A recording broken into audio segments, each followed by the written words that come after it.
There are many ways to depict love in fiction, whether it be through physical intimacy, subtle glances toward a love interest, or even simply expressing the desire to be with the other person. All of these forms of love and more are valid, but there's something about that last one I mentioned that strikes a chord with me. Saka Mikami's The Fragrant Flower Blooms with Dignity really depicts this well. I picked this manga up not too long ago on a whim, looking for a new romance manga to read, not expecting much more than something that had helped pass the time. I didn't really think much of it. After only 12 hours had gone by, I'd read every available chapter and eagerly awaited more. I didn't even know when that day would come, so I had to keep checking my phone daily, hoping that today would be the day that the new chapter dropped. And when a new chapter did drop, man was it hype. After taking a bit to step back and think though, it surprises me that this manga doesn't have as much recognition as it deserves. Like, it's the 139th highest rated manga on any list, but with a popularity of only 5,978 people. Hopefully, with this video, I can rectify that and get some of you romance fans to pick it up as well. Also, if you like what I do on this channel, please hit that subscribe button and like the video. It really helps out a lot.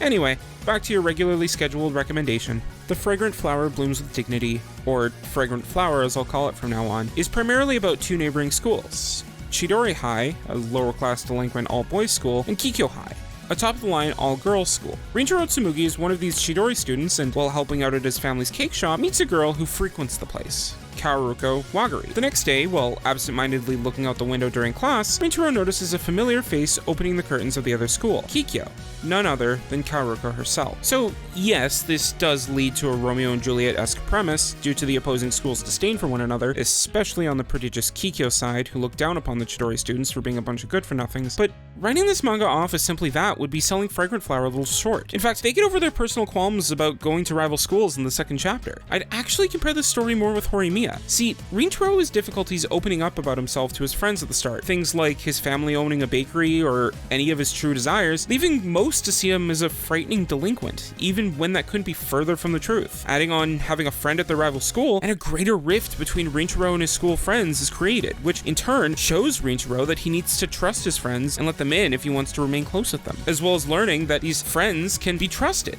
even with his deepest secrets. Kaoruko isn't exempt from development either, though it's not as straightforward. As of this moment in the manga, we haven't gotten much into their past or background, but there have been various points of foreshadowing to show how much this friendship and relationship with Rinjiro is helping her. She's the top student in a prestigious school and is revered by her peers despite having gotten into the school on a scholarship. It's also hinted that her parents are a little strict toward her with how her schedule is structured, as well as various lines of dialogue at some points. Being friends and hanging out with Rinjiro, and later the ensemble that begins to form around them, helps take that load of pressure off her and allows her to let loose and have fun. Speaking of the ensemble, I really like how they all come together. The main group consists of Rinjiro's friends from Chidori, Usami, Yorita, and Natsuzawa, who later learn, because of the aforementioned development from earlier, that he's been hanging out with a Kikyo student, and are very supportive of Rinjiro making friends. There's also Kaoruko's overprotective friend Subaru, who starts off with disdain for her relationship with Rinjiro, due to the conflict between the two schools, as well as her own personal hang-ups, but later begins to warm up to the boys due to Rinjiro's obvious kindness and her misconception of Chidori students slowly crumbling, turning into a desire to protect Kaoruko from anything if someone else were to find out. I will admit that, out of the ensemble, Rinjiro's three friends are probably the most lacking in characterization and personal growth, but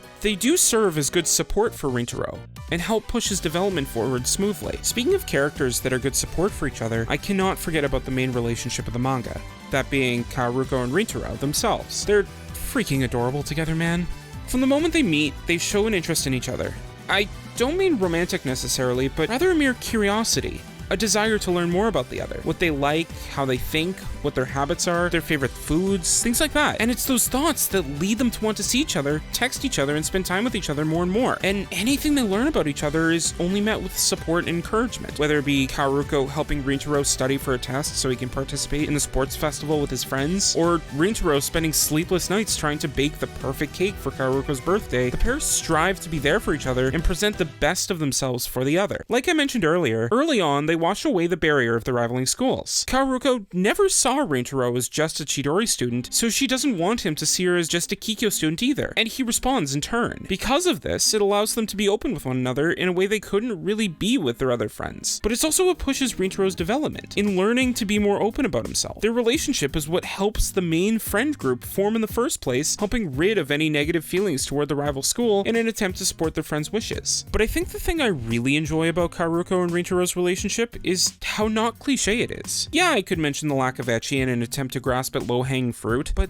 there's more mold breaking here I want to talk about. Normally, in shonen romance, the self-insert MC goes on a date with the main, beautiful girl, and he's all nervous because of how people would perceive him next to a goddess incarnate, leaving the girl to lead him around the date in an attempt to calm his nerves. That's not really the case here. Both Rintaro and Kaoruko are nervous around each other. If anyone's more nervous here, it's Kaoruko, who becomes a bundle of nerves on their first official date, and it's up to Rintaro to help her feel comfortable. By the end of the date, nervous tension is gone between the two of them, and they're acting like normal. I wouldn't call either of them self-insert characters either. Rintaro, for example, was feared by his peers because of his face, so he had no friends growing up, which led to his fear of opening up to others. Or there's Kaoruko, who, sure, gets the best grades in her class, but you see the hard work she puts in to maintain that position, and she genuinely strives to maintain that spot. She can also be a bit of a ditz sometimes, like when she calls Rintaro to give him her entire schedule for the month, despite the fact that if he told her when he was busy, it would have been much easier and quicker. But most of all, honestly, their chemistry just works. Kaoruko's docile yet prideful personality meshes so well with Rintaro's cheeky yet kind sides that make you feel like you're ingesting pure sugar. I cannot get enough of them, man. And it's all brought together by the fantastic art. I'm not an artist, nor do I know enough about art to be able to bullshit my way through a discussion, so I can't go too in depth with why, but I really like the art here. You don't really need much detail to the art for a slice of life manga, so there won't be anything that will wow you in terms of the visuals. However, it's the art style that really impresses me. It allows for the cutesy faces and moments like blushing, big smiles, and laughter to feel right at home with the intense, scary, fearful, or even downright creepy moments, which makes this story and these characters feel much more coherent. And all the characters are well designed to stand out from one another,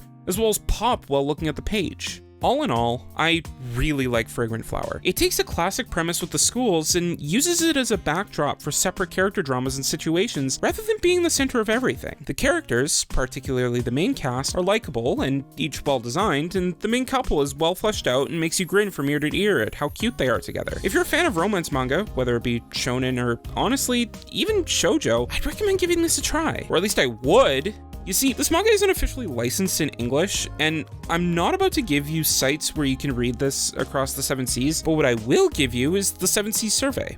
Every month, 7 Seas Entertainment drops a survey where you can submit series from manga to light novels to webcomics from outside Japan as a request to get localized. Now, there's no guarantee that we'll see a localization thanks to the survey, but there's always hope, so if you're interested in this manga and you want to read it, but don't want to sail the seas for it, which is honestly very understandable, this would be the best recommendation.